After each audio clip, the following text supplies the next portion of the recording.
just saying is, to me, healthy leadership is inside out, top down, flipped around. Meaning,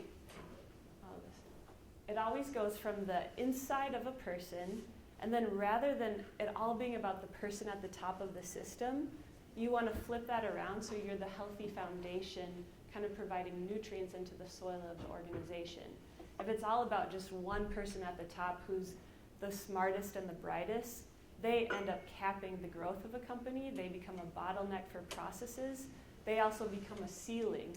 As smart as they are, they're the top of what can happen. However, if you flip that around and you think of it in terms of, I am the foundation and I'm providing healthy nutrients into this organization, and I'm becoming a floor, not a ceiling, for those that I'm empowering. Also, it's infinitely scalable as well. Okay, so that's some of the work I do, is kind of this individual work with founders, CEOs, and then I also do team trainings on this topic. So this is going to be a really condensed version, but basically scaling within, expanding your internal capacity to sustain growth. It's one thing to have a great idea. It's another thing to actually implement it, to try to build a team, to deal with all the client drama, people drama. And a lot of times we're just running like chickens with our head cut off. There's just like so much happening, constant input, and we're just kind of surviving. And so to me, the foundation for being able to scale within is actually self-awareness. If you don't have awareness about what's happening on the inside, you can't do anything different. You'll always operate out of the same patterns. So I also think in terms of a developmental process with that. The way that you parent a 2-year-old is different than an 8-year-old. For example, you're going to tie your 2-year-old shoe for them, and that's helpful. If you're still tying your 8-year-old shoe, or even your 16-year-old shoe for them, it's the same action, but it's no longer helpful. And that's the same in fast growth startup companies as well.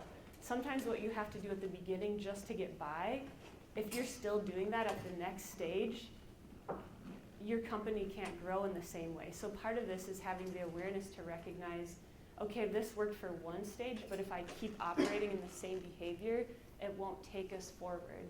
And we can't actually recognize that without self-awareness. The other way that I think about scaling within is actually the concept of leveling up. So the only video game I ever played was Mario Brothers growing up. But so that's the one in my head, but I think it's like, okay, I'm on this level, I'm getting coins, I'm overcoming the bad guys, and then I get to the main bad guy at the end, and once I conquer him, I go to the next level. If I mess up on that level, I don't start at the beginning of the whole game, I start at the beginning of that level. And so there's a lot of things that we can do just based on our own skill. Like, I can go so far with my own abilities in leading a company or being a part of a company that's doing well, but eventually I hit a ceiling where something in me isn't going to take me to the next level. I don't have the communication abilities to go further, to handle these complicated situations with these clients that are frustrating me. Or I don't know how to overcome this anxiety with all the pressure.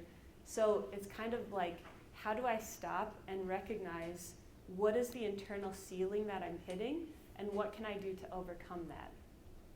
So the main thing I'm going to teach about today is a framework that comes from neurobiology. And so I think I forgot to mention this, but part of that background in therapy was that I worked with a lot of complex trauma and PTSD. That was kind of what I specialized in, and got to learn about a lot of the brain stuff and kind of what keeps us from moving forward. And that's something that's actually very fun to bring into the business world, to have all these high-performing people with great ideas to change the world and that are hitting these kind of mental barriers. So how can we practically identify those, recognize those, overcome them so that we can go to the next level? So the thing that I'm going to teach you about is a paradigm from that field that's kind of stuck in that field, but it's helpful to every single person. I love teaching it because this is a big claim, but to me it's actually life-changing, what I'm about to teach you. It's super simple, but you can't unsee it. Once you learn this, you'll never unsee it. So let's check it out. Okay, this is it. So this is a rendering of something that's called the window of tolerance. Tolerance is a word that's used in many different contexts. In this context, tolerance is referring to our ability to be present in a situation. So we all have a window, even though you can't see it. It's somewhere in you.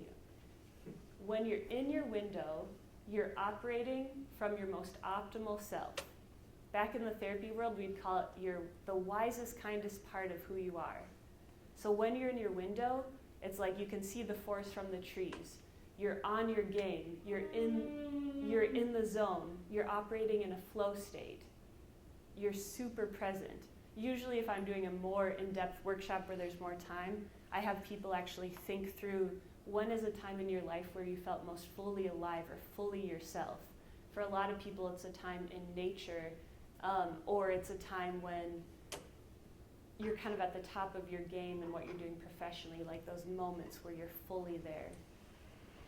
So the goal is for us to be in your window. When you're in your window, your prefrontal cortex is online. That's a part of your brain that's not fully developed till around 26.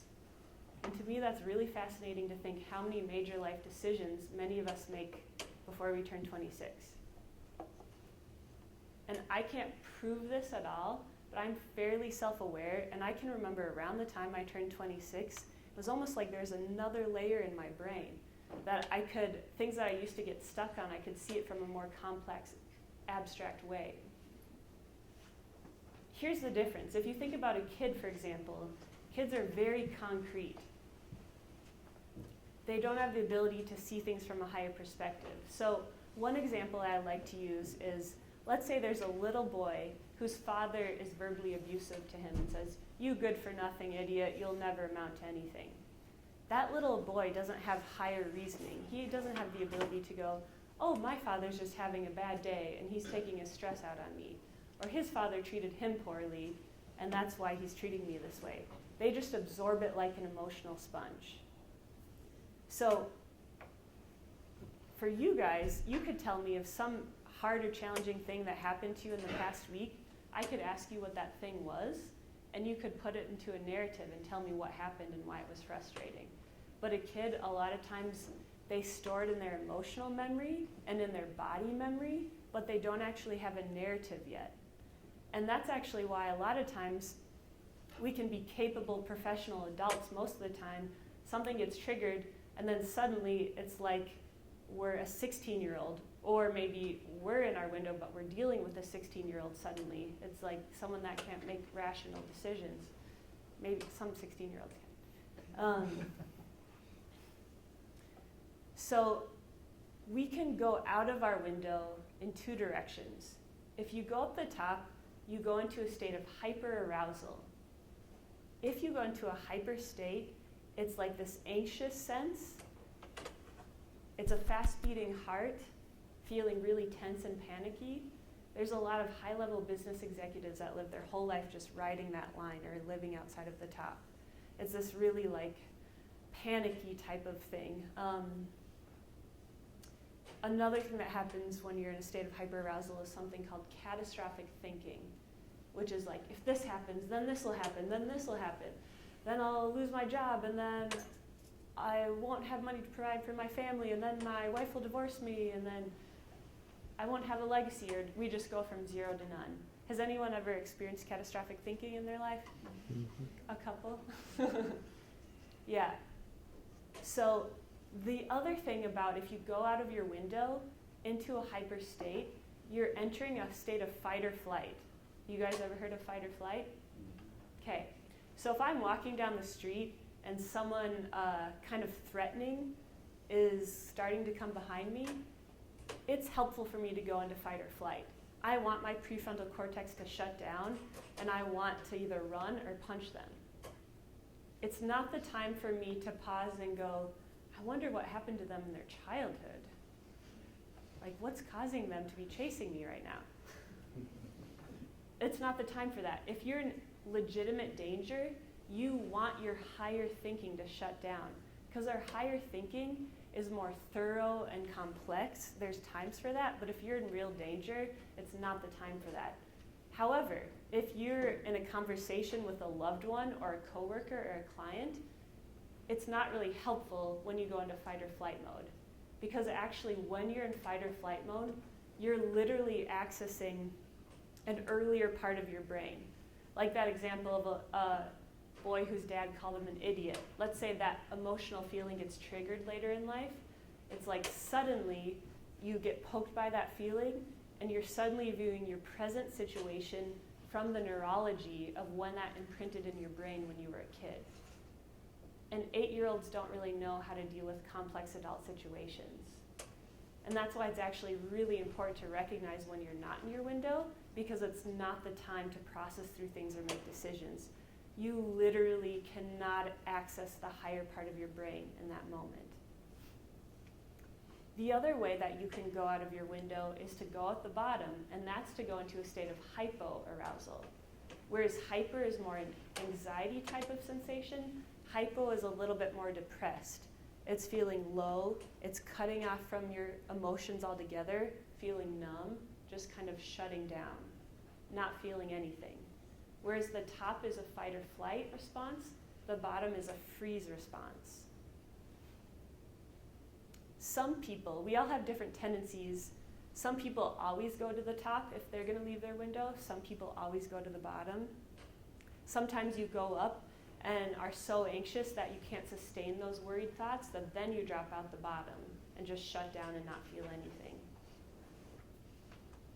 For other people, maybe in work situations, they get hyper and stressed out because of all the demands and the nonstop things hitting them.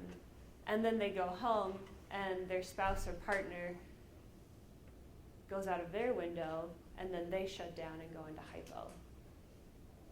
I'm just curious to see a poll of hands in general for you guys in a work situation, and it's okay if you're not sure or if you're not comfortable, but how much of you can recognize that in work settings, if you go out of your window, your tendency is a hyper state? Raise your hand. Okay. How about hypo? That's pretty typical. Usually what I see is the majority go into a hyper, and then a fun few go into hypo. Okay, and then I'm curious just if you guys can recognize in your personal relationships, if it's hyper, raise your hand in personal relationships. Okay, hypo. Okay, that's so fascinating. I'm gonna have to do a study on that someday. All right. Really good to recognize. Okay, so it's very important to be in your window. That's where you can access flow states. That's where you can creatively problem solve. That's where you can access emotional awareness, what's around you, and logic and reason at the same time. And if you go out of your window, your higher brain is literally shut down. So for example, when I used to work with complex trauma and PTSD, if someone was to come into my office and they were going to work through their past trauma and they were out of their window, if they were to tell me about their trauma, it would actually only re-imprint the trauma in the brain and make it worse. But if they were in their window, they could talk through it and we could work through it and make it better. That's actually a big deal to think about, because if you think of just daily interactions with coworkers, clients, customers, or loved ones at home, sometimes we just get in the same cycles over and over where we're out of our window, and we just repeat that and make it more deeply entrenched in our brain, those pathways. Okay, so does it make sense that it's important to act in our window when we can? It's a big deal. Okay, so if you can recognize that you're not in your window, even if you don't know what to do about it, you don't know how to get back in, the number one goal is to get back in. Even if you don't know how, what you're trying to do is not make any decisions or come to any conclusions as much as possible in that moment. If I'm in my window, it's helpful. If I'm not in my window, it's not. Your starting point becomes your end point. So when I say don't make any conclusions, what I mean by that is when you're out of your window, there's like a lot of thoughts knocking on your door, especially if you're in a hyper state. Whatever our insecurities or fears are, like I'm a failure, or this is gonna happen, or this person thinks this of me, or this self-doubt. So sometimes I almost picture it like my internal world is like a house. Like I'm in the living room, and there's all these thoughts knocking at the door. Hopefully you have a door, and they're just not coming right in. Sometimes there's a lot of squatters in that living room you gotta kick out. You start by kicking out those negative thoughts. But it's like, okay, if I can recognize I'm not in my window, I'm seeing all these negative thoughts knocking, but I don't have to invite them into my living room. Have any of you guys ever heard the story of the two wolves? Some of you? Okay, I'm gonna paraphrase this one, but basically the way that I've heard this told is about this Native American grandfather who's around a fire sharing with his grandson about the story of the two wolves. And one of the wolves represents good, and the other represents evil. And the grandson asks his grandfather, like, grandfather, which wolf wins, good or evil? Which one do you guys think wins? The one you feed. That's it. I hope it was good, but it's whichever one you feed wins. Like whatever we feed wins. And so really, so much of our day is in reaction mode. This is actually about getting to the next level of awareness and how to operate from intention rather than reaction.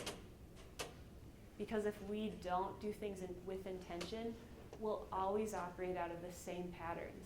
And a lot of that are from generations before us. We just keep repeating it over and over and over unless we have the awareness to go a different way. And so really what this is about is mental strength training. It's actually building brand new muscles cognitively in your mind.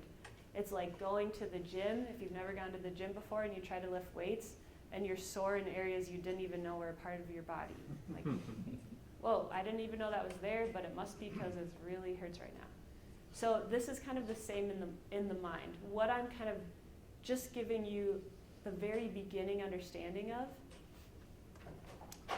it's something that it will help things make sense just hearing about this, but it's also something that we build this awareness over time, one step at a time. But for now, I just want you guys to know that if you can recognize you're not in your window, as much as possible, don't make any decisions or come to any conclusions. Easier said than done, but this is just a baby step building process. Have you guys heard of Maslow's hierarchy of needs before? Has anyone never heard of Maslow's hierarchy? Wow, everyone has. Impressive. Okay, so I just want to briefly refer to this, but basically in Maslow's hierarchy, it says that every person needs to start with your basic needs, and then eventually you go up the ladder. And the goal is eventually to reach self-actualization. A lot of times Mother Teresa is used as an example of self-actualization, like finding your higher purpose of agape love to contribute to the world. The thing is, if you're not in your window, it's not the time to self-actualize. If you're not in your window, it's not the time to figure out your greater purpose to the world. And a lot of times that's what we're tempted to do. Like when we're not in there, we start reassessing and reevaluating, what am I even doing? Maybe I should just do this other thing, or like maybe I should just go back to McDonald's, or all those different things flood into our mind. If you're not in your window, not the time to figure it out. It's time to go to the bottom, back to your basic needs. Stay low to the ground. When I was a kid in school, we had some lessons on fire safety, and what they would say was, if you smell smoke, stop, drop, and roll. Get low to the ground. That's how I picture it. If I'm going to engage in my thoughts right now, it's going to be a big tornado swirl that will be unhelpful. Stay low to the ground. Or sometimes I picture it like an army scene, like it's time to army crawl. If there's active fire happening, it's not the time to just stand and walk through it. Like get down as low as possible. It's just the time to focus on your basic needs.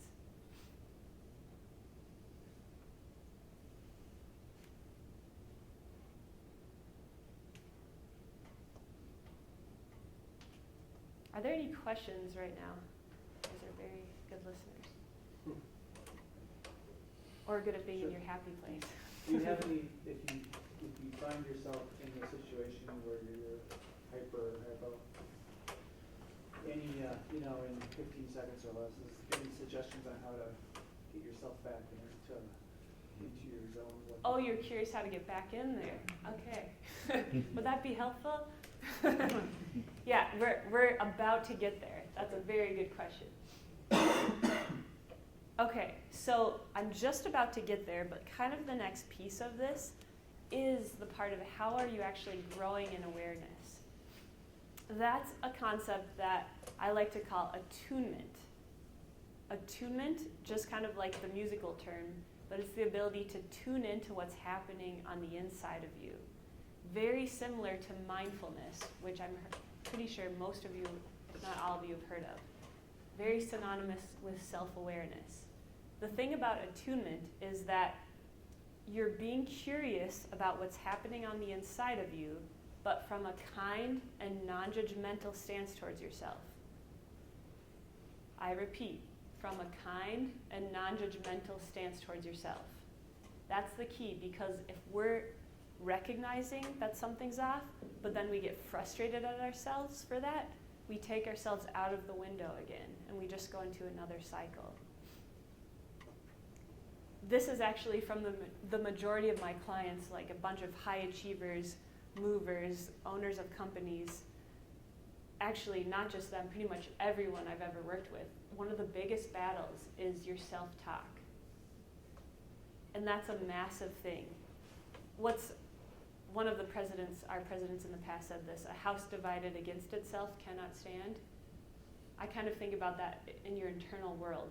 If you're always getting frustrated with yourself, your energy is going towards that battle. You can't actually move forward. So it is paramount that you become a student of yourself.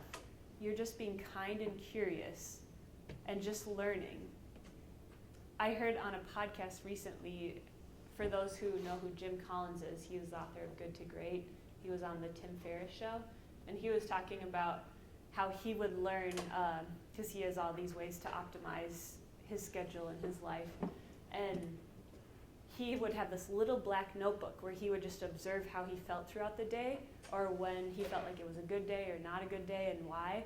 And he said he would call it his bug me journal, like where he was the scientist looking through a lens at himself, and he was the bug. So it's kind of like that, being a dispassionate observer of yourself. You're just beginning to be curious. So it's like maybe you get stuck in the same pattern from a loved one at home or with a coworker, where you always fall into the same thing and you go out of your window over and over and over again. This is typically how it works. So the next time you get into that situation, bless you, the next time you're in that situation, you go through the situation, you go out of your window, you overreact, or you shut down, and then when you're done with it, you step away and you're like, whoa, I was definitely out of my window. I was not in my window. That one Meredith talked about that. Okay, so then the next time you're going through the situation, you're in the middle of it, out of your window, and you recognize, I'm not in my window right now. You have no idea what to do instead, so you still act in the same way, but at least you recognized it. That is massive progress. Then maybe the next time it's just about to happen, you can actually recognize, like, whoa, I'm starting to get out of my window. I need to go to the bathroom real quick, or I need a second, and you choose a different way. Suddenly, you've just created a new path. I'll talk more about that, but I am going to go first into what are actually some strategies to get back in your window, because that's helpful. It's good to know that you're not in your window, but it's really good to know how do you get back in your window. How you get back in your window is a little bit different for every person, because we can be a lot out of our window or just a little out of our window. And people have different size windows. Some people have very big windows and they're pretty much always in there. Some people have very little windows and they're hardly ever. The goal is to actually expand your ability to be in there over and over time. Okay, so how do you actually get back into your window? To me, the present is the key to getting back to your window. So another little poem or saying I heard at some point growing up that I think is perfect for this, it goes like this. Yesterday is history, tomorrow is a mystery, today is a gift. That's why it's called the present. I'm going to say that one more time. Yesterday is history, tomorrow is a mystery, today is a gift. That's why it's called the present.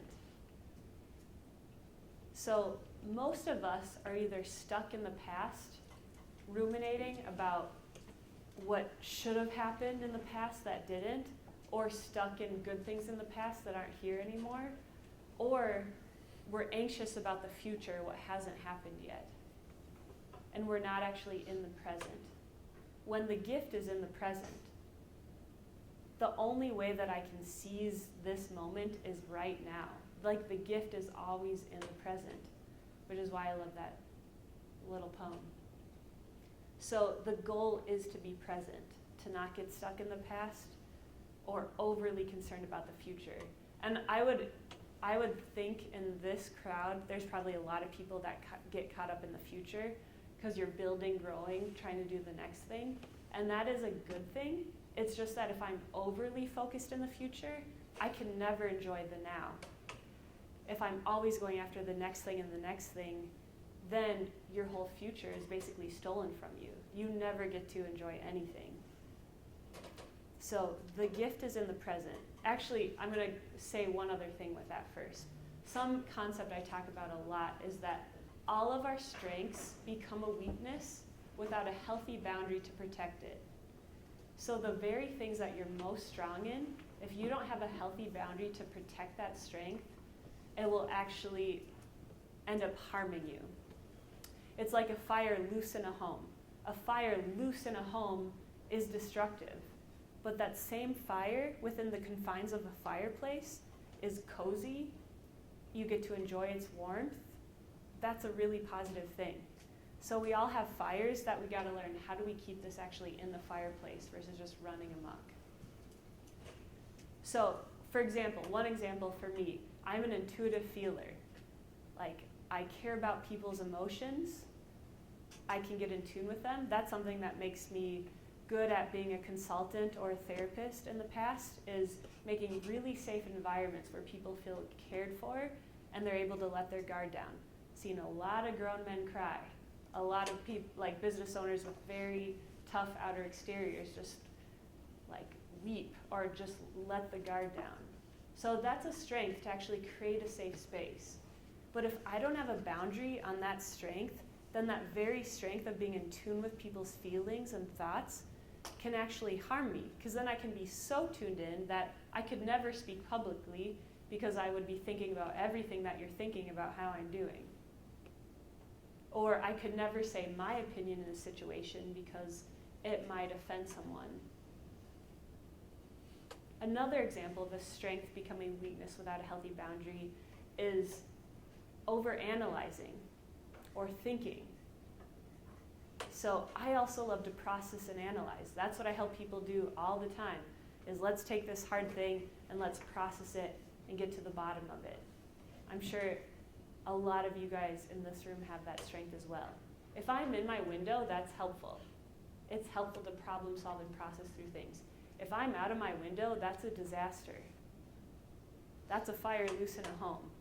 The same thing that's my strength when I'm in my window is that I'm overthinking everything, and then that's when I go into catastrophic thinking. I'm going to let you guys know something that you might not know. I'm actually going to give you permission in an area that you might never have had before. Maybe you have. But if you haven't, I want you to know that you don't have to think everything that you think. You don't have to think everything that you think. Just because a thought flies into your head doesn't mean you have to think it. That's back to which wolf wins whichever one you feed. So we actually have control. Just because a thought comes in, it's almost like being traffic control within yourself. Like, yep, nope, not going to deal with you. I don't actually have to listen to that. I used to actually think I had to think every thought that came into my mind. If I was trying to solve a problem, I had to go down every single possible route and take it to its end to see which was the right way to go. Not always helpful, especially if you're not near window. Because when you're not near window, it's almost like if you've ever been around a little kid who's clearly tired and it's their bedtime, but they do not think they're tired. And they're like, I'm not tired. You're like, you with 6 kids, I know you know this. Every night. Yeah, 6 times in a row. Yeah, they don't think they're tired, and obviously they're tired. That's a lot of times when we're not in our window. We don't even recognize how off we are. Sometimes you just need to take a nap. And then it's not actually that big of a deal. And that's why it's massive to recognize if you're not in your window, because if you try to figure it out, it will only end poorly. Oh yeah, the other example or story I like to share is the story of the 2 woodcutters. Anyone know this one? Maybe some of you will recognize it. And all of these stories, I'm just paraphrasing it so you get the essence and the main point. But basically this story is about these 2 woodcutters who are going to have a tree chopping competition in the woods. And so one is this experienced gentleman that's done this for a long time. The other is this young, fresh guy who's super strong and very sure that he's going to beat the older guy. So they start the competition throughout the day, chopping away. An hour or so into it, the older gentleman sits down and takes a break, and he invites the younger guy to join him for a rest. And he's like, no way, there's no time for this. I'm definitely going to beat you. I'm going to keep chopping. So he keeps chopping away. That same cycle repeats itself several times throughout the day. And then at the very end of the competition, they compare the trees. And shockingly, the older gentleman who kept taking breaks throughout the day chopped very, very many more trees than the stronger one who never stopped. And he was like, how is that even possible? I'm stronger and I never stop chopping trees. How is it even possible you chop more than me? What's your secret?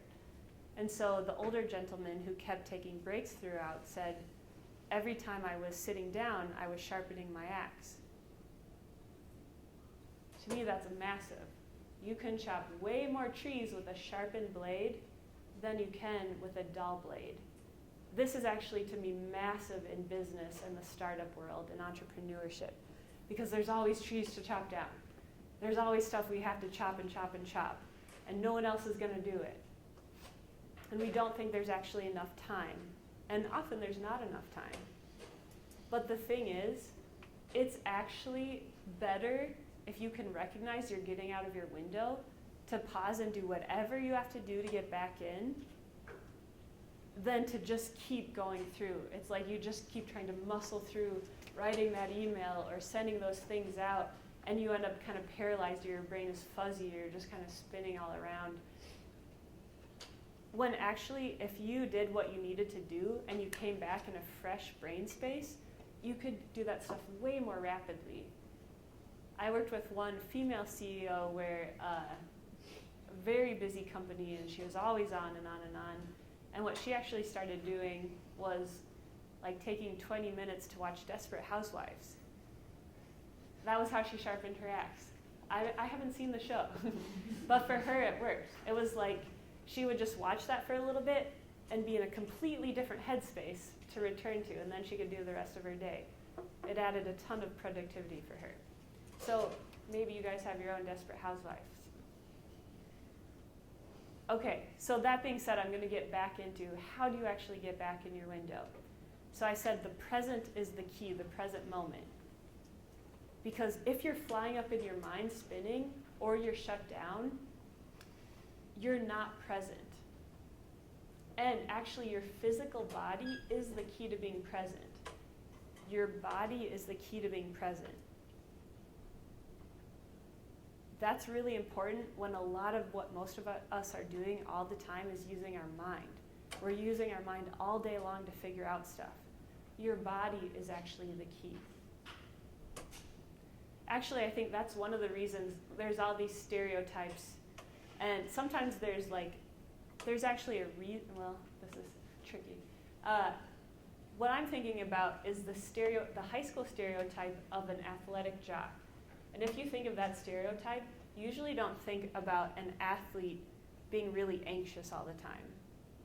You don't really think of them worrying about everything. You usually just think of them being confident in their body and doing reps all the time or whatever.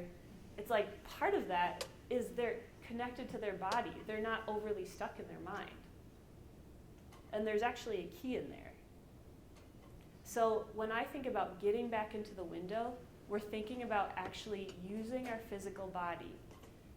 And the key to that is thinking about the 5 senses. So I'm going to actually go through the 5 senses and give a few ideas or strategies for each one for how you could get back into your window. The first one is sight, so visual. Your visual surroundings are a big deal. To whatever degree that you can control your visual surroundings, like have something there that is pleasing to your eye, that looks appealing. If you can have plants or whatever you can do to make it appealing. I think I mentioned before, for a lot of people, when they feel most connected to who they are, they're usually picturing a time being in nature, like being on a mountaintop or by the ocean or in a forest. There's something about being surrounded by beauty visually that makes us feel alive, that makes us feel connected again. That's grounding. So this is actually just little things that we can be intentional about versus just having to deal with whatever's put in front of us. The other thing that I think of would be to have something on your phone that would be like little images that bring you joy. Like maybe it's videos of cats or cute dogs or cute babies or something. When you look at that, you can't not smile. You don't have to think your way into feeling happy. You just look at that image and it's just your whole countenance changes.